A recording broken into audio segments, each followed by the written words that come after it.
ये कहानी है हिंदुस्तान के उस शेर की जिसने मौत को सिर्फ गले नहीं लगाया बल्कि उसकी आंखों में आंखें डालकर ये कहा कि आजा तू भी देख ले कि हिंदुस्तानी फौज की आखिरी सांस तक में कितनी ताकत छिपी होती है।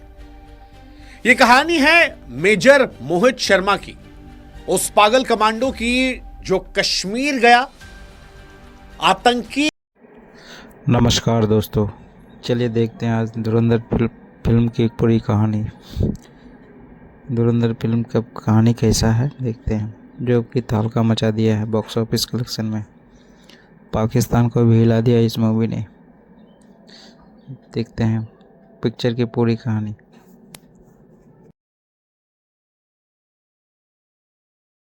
लेकिन हटा नहीं और चिल्लाकर कहा कि आज एक भी आतंकवादी बचना नहीं चाहिए। यह कहानी है अशोक चक्र विजेता मेजर मोहित शर्मा की, जिनका नाम आज भी दुश्मन की नींद उड़ाता है। हर हिंदुस्तानी का सीना गर्व से चौड़ा करता है।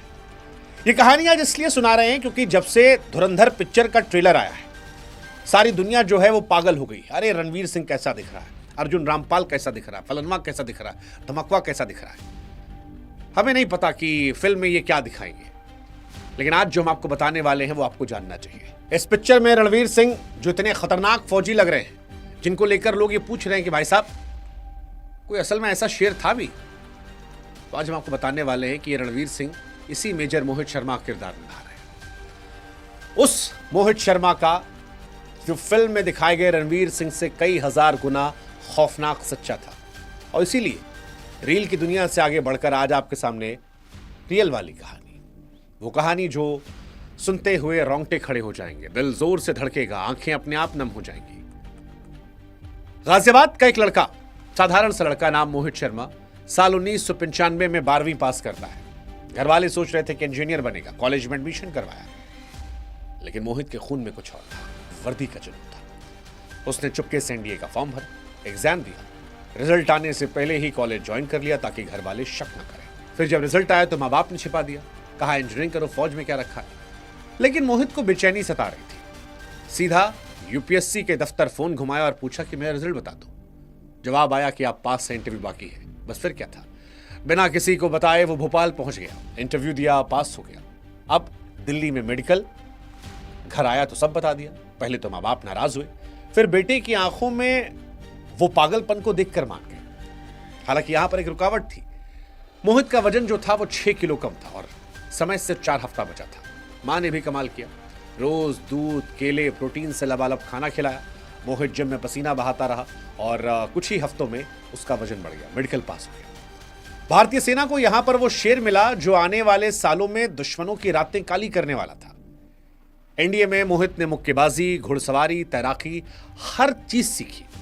3 साल एनडीए, 1 साल आईएमए देहरादून, और फिर दिसंबर 1999 में 5 मद्रास रेजिमेंट में लेफ्टिनेंट बनकर कमीशन।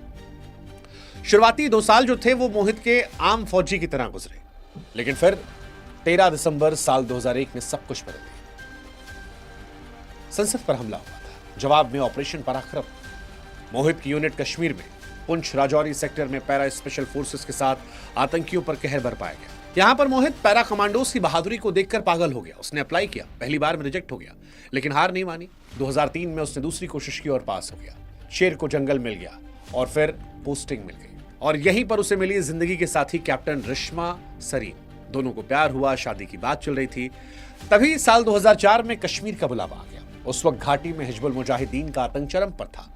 सारे बड़े हमले 2 नाम संभालते थे, अबू तोरारा और अबू सब्जार। सेना को उनके ठिकानों की खबर थी, मगर एक झटके में मारना बेवकूफी होती। ये दोनों पूरे नेटवर्क की धड़कन थे।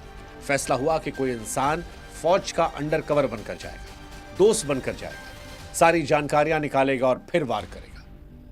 यह खतरनाक से भी ज्यादा खतरनाक, या कहें कि मौत के मुंह में जाने का जो काम था, उसे मेजर मोहित ने कहा कि मैं संभालूंगा। मोहित ने अपनी बाल को बढ़ाया, दाढ़ी को बढ़ाया और फिर नाम रखा इफ्तिकार भट्ट। एक कहानी गढ़ी कि फौज ने उसके भाइयों को मार दिया है और अब वो बदला लेना चाहता है। एक आर्मी चेकपोस्ट पर हमले का परफेक्ट प्लान बनाकर दिखाया। लोकेशन, सैनिकों की संख्या, हथियार सब सटीक। दोनों आतंकी दंग रह गए, विश्वास हो गया और यहीं से असली खेल शुरू। मोहित 2 हफ्ते तक उन आतंकवादियों के साथ रहा, उनके घर में सोया, उनकी रसोई में कहवा बनाया, हंसी मजाक किया, हथियारों के अड्डे, कोडवर्ड, ठिकाने सब पता कर लिए। और फिर एक दिन आया जब पाकिस्तान से 3 और आतंकवादी आने वाले थे। श्रीनगर से 50 किलोमीटर दूर बर्फीली पहाड़ी पर लकड़ी का घर मोहित किचन में कहवा बना रहा था कि तभी अबू तुरारा और अबू सब्जार ने आखिरी टेस्ट लिया। सब्जार ने उस पर AK-47 तान दी। तुरारा गर्जा, आखिरी बार पूछ रहा हूं, तू बता दे कौन है तू?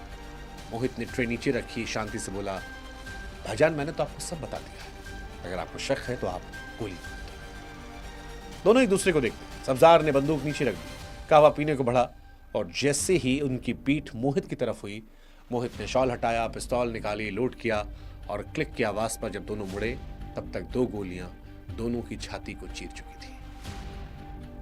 दोनों आटे की बोरी जैसे ढेर हो गए थे। कश्मीर के 2 सबसे बड़े सिरदर्द हमेशा के लिए खामोश हो गए थे। इस कारनामे के लिए साल 2005 में सेना मेडल मिला। रिस्मा से फिर शादी की। नाहन में स्पेशल फोर्स ट्रेनिंग स्कूल में इंस्ट्रक्टर बना दिए गए। सिर्फ 2 साल SF एक्सपीरियंस और इंस्ट्रक्टर, ये अपने आप में एक रिकॉर्ड था। मां बाप खुश कि बेटा सुरक्षित है, मगर देश पर जब खतरा हो तो पैरा का शेर कहां चैन से बैठता है। अक्टूबर 2008 फिर कश्मीर का बुलावा आया।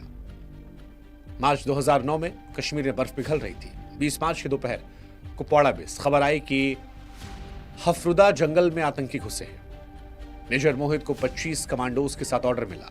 रात 2:30 बजे निकले। सुबह 4 बजे जगह पर थे। चारों तरफ घना जंगल, कोई सुराग नहीं। सुबह 8 बजे 3 टीमों बटे। मोहित खुद एक टीम के साथ। बर्फ में पैरों के निशान मिले, एक के ऊपर एक। मतलब आतंकी हाईली ट्रेंड थे। पीछा किया, तभी दूसरी टीम का मैसेज आया, 2 आतंकी दिखे हैं। अगले ही पल जंगल में गोलियों की बौछार। मोहित की टीम पर अंधाधुंध फायरिंग।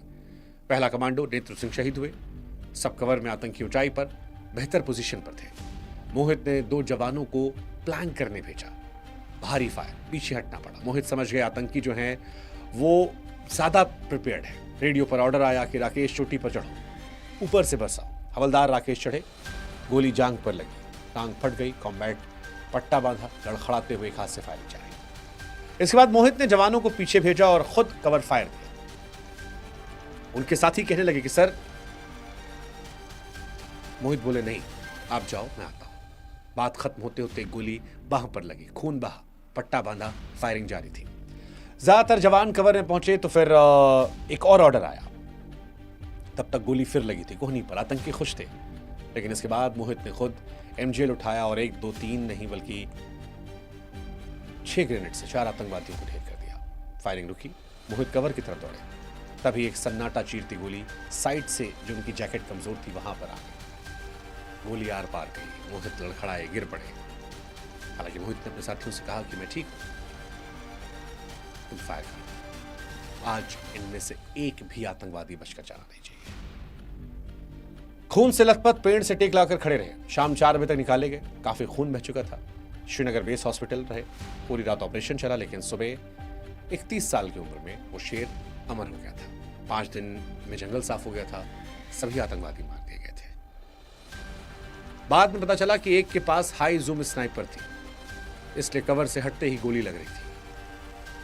मेजर मोहित समेत 7 जवान शहीद हुए थे, मगर घुसपैठ हुई थी। उनकी वीरता के लिए देश का सबसे बड़ा शांतिकाल अवार्ड अशोक चक्र उन्हें मरणोपरांत मिला। उनकी पत्नी मेजर रिश्मा शर्मा आज तक के लिए कभी दोबारा शादी नहीं की।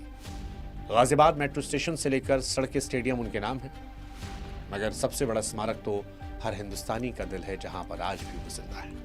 वो गरजते हैं, लड़ते हैं, और जब कोई पूछता है कि सच्चा हीरो कौन है तो एक नाम निकलता है, मेजर मोहित शर्मा। वो नाम जिसने साबित किया कि एक फौजी की सांस में पूरा हिंदुस्तान बसता है। और आज हम नमन करते हैं इसे को, और हम उम्मीद करते हैं कि पिक्चर की चकाचौंध के बीच आप असली हीरो को सलाम करते देख मिलेंगे। जय हिंद, जय भारत।